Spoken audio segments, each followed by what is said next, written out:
Ayan. Bali, pinirito ko mata guys yung mga baboy na ang bahagya. Pina-brownies ko muna. Then, saka ko siya ginisa sa sibuyas at bawang. So, ayan, goods na to guys. Ayan. Then, maglalagay na tayo ng sitaw. So, bali, hinugasan ko na to guys, yung ating sitaw. Ayan. Mekos-mekos lang natin. Tumatakbo yung kawali ko. Ayan, last.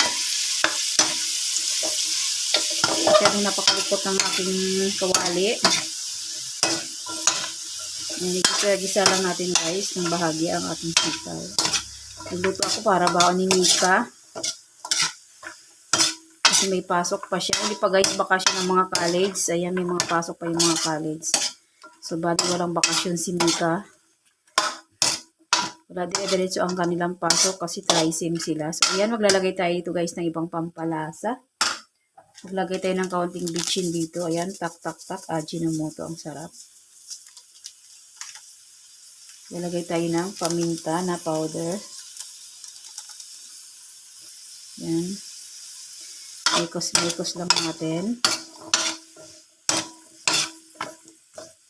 Then, maglalagay tayo dito guys ng suka at toyo.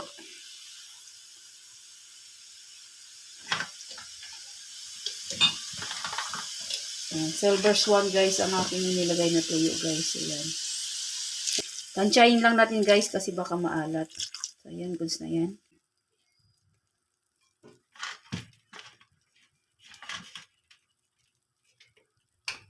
Ayan, tatakpan lang natin yung toyo.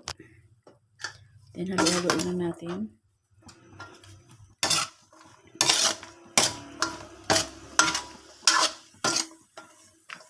Huwag natin guys alatan kasi mahirap pag sobrang alat. Then, magdadagdag tayo dito guys ng vinegar. Tansya lang rin guys ang paglagay natin ng vinegar. Pangit naman kasi pag sobrang asin. Mekos lang natin. Siguro mag-add tayo guys siguro ng counting water. Ayan, dagdag tayo ng counting water dito. Maglalagay muna tayo guys ng oyster sauce guys. Ayan. Tapos counting water lang. Hindi ko na sana lagyan ng sabaw, kaya lang. Lagyan natin para may counting sabaw. Yan, goods na yan. Then, mekos lang natin guys. Medyo laksan natin yung apoy. Naka-medium heat lang kasi guys yung ating apoy.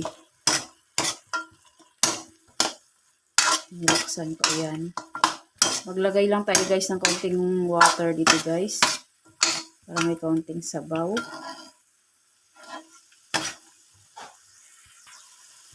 Yan, add lang tayo guys ng water. Mga kalahating tasang tubig lang guys yung nilagay ko.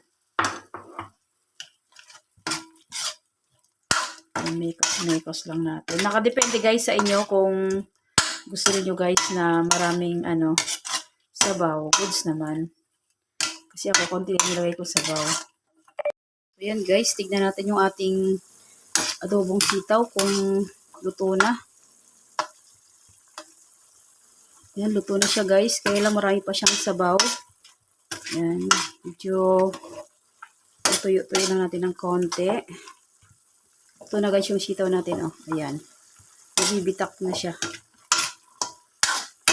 Ayan maya guys, patayin na natin to kasi para medyo crunchy pa siya.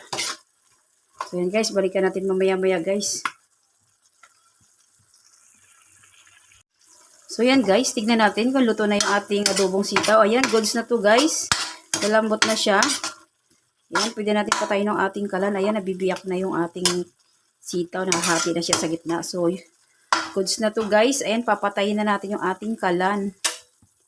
So, yun lang guys. Thanks for watching. Please like, comment, share, and subscribe. God bless us all.